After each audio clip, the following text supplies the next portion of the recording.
Hello my dear friends, welcome to Infigyan. In this very exciting video of exponential equations, we are going to solve one very interesting and wonderful equation 1 plus I power 33 over 1 plus I power 31 whole power x equal to x. While solving, I will use exponent properties, log properties, Lambert W function also, and Wolfram alpha. So let's get started. I will simplify the given bracket first. So I will write 1 plus I power 33 over 1 plus I power 31. So now I am going to split I power 33 as 32 plus 1 we can write, and in denominator also we can write I power 32 minus 1. Okay, now property of exponent x power a plus b, it can be written as x power a times x power b. So once I will use this, then I can write 1 plus I power 32 times I. And in denominator, I can write 1 plus I power 32 times I power minus 1. Same property I have used. Okay, now what I will write in place of I power 32? So as we all know, I is equal to square root of negative 1. We all know also that I square is negative 1.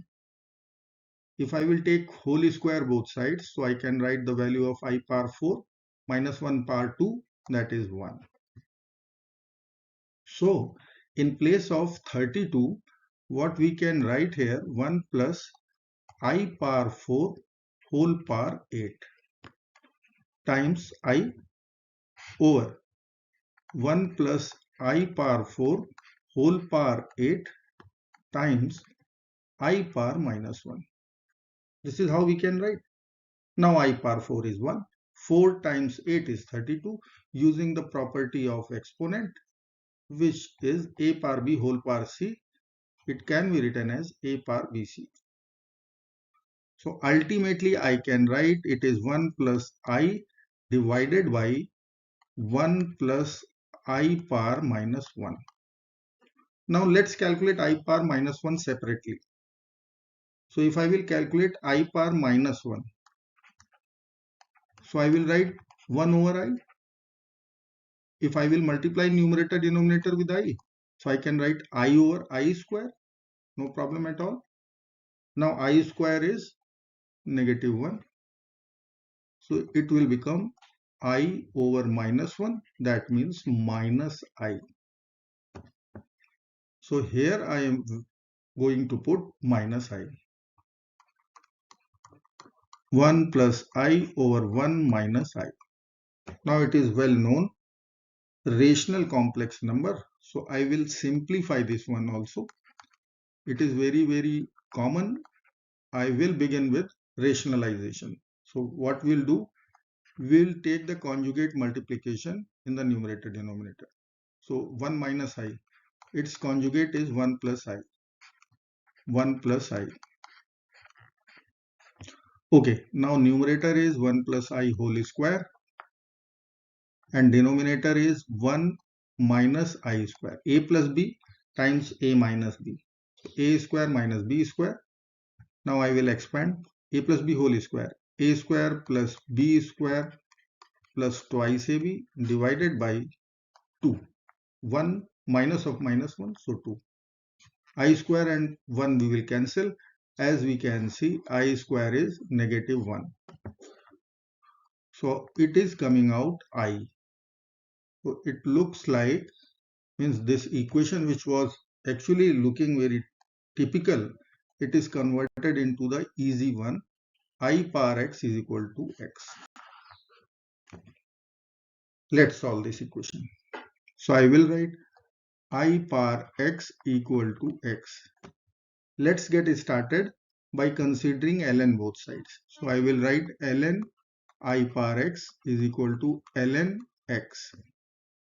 So by the exponent, or you can say log property, we can take this power down, b ln a. We can write like this. So after rearranging the terms, I can write ln x over x equal to ln I. Now I will use the property of exponent, that is e raised to the power ln x is equal to x. This is very common. So I will write in the denominator, it will become ln x over e raised to the power ln x equal to ln I. Now I will take e raised to the power ln x in the numerator. So it will become ln x times e raised to the power minus ln x equal to ln I. Now I will introduce the Lambert W function because we are going to use it.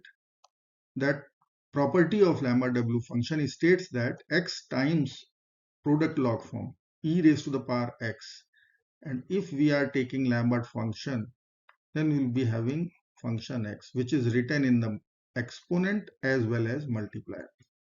Important noticeable point is it should match multiplier and exponent. So form is there, yes, but it is not exactly matching. So what is missing? That is minus sign. So I will multiply both sides with minus sign. Okay, once I will multiply with minus sign, let me write. So I will write minus ln x times e raised to the power minus ln x equal to minus ln I. Okay, now I will consider both sides Lambert W function. So let me write here. Now what I will write towards my left hand side, it will become minus ln x, and right hand side it will become Lambert W function of minus ln I. In next step, what I will do, I will multiply the equation with minus sign. So ln x will be equal to minus w minus ln I. Let me write ln x equal to minus w minus ln I. Now, if you want to write ln I, then you can write ln e raised to the power I pi over 2. Using Euler's identity, if I am writing e raised to the power I pi by 2, so it is cos pi by 2 plus I sin pi by 2. Cos pi by 2 is 0. Sin pi by 2 is 1. So this value is I. So we can write any time. Once I will write ln e raised to the power I pi by 2. So that value will be I pi over 2. Principal value for k equal to 0. So if you want to use, you can use here also. Okay, now what I will do, write in the exponent form. So consider both sides, the exponentiation e base e. So LHS is now e raised to the power ln x, and RHS is e raised to the power minus Lambert W minus ln I. Once I will use Wolfram alpha, so I will get the result. Let me write here, x will be 0.4382 plus 0.3605 I. This value is only one solution out of infinite possible solution. This is for k equal to 0 if I am writing like this. Okay, ln e raised to the power I pi over 2. So I need to write here plus 2k pi, because e raised to the power I theta is cos theta plus I sin theta. So you have to consider like this. Theta, in place of theta, you will add 2k pi, where k belongs to integer. Okay, here I have considered k equal to 0 case. This is one of the answer. Now see, Wolfram alpha results are matching. I hope you like this video. Thank you so much for watching. Do not forget to like, share and subscribe. Bye bye till next video. Good luck.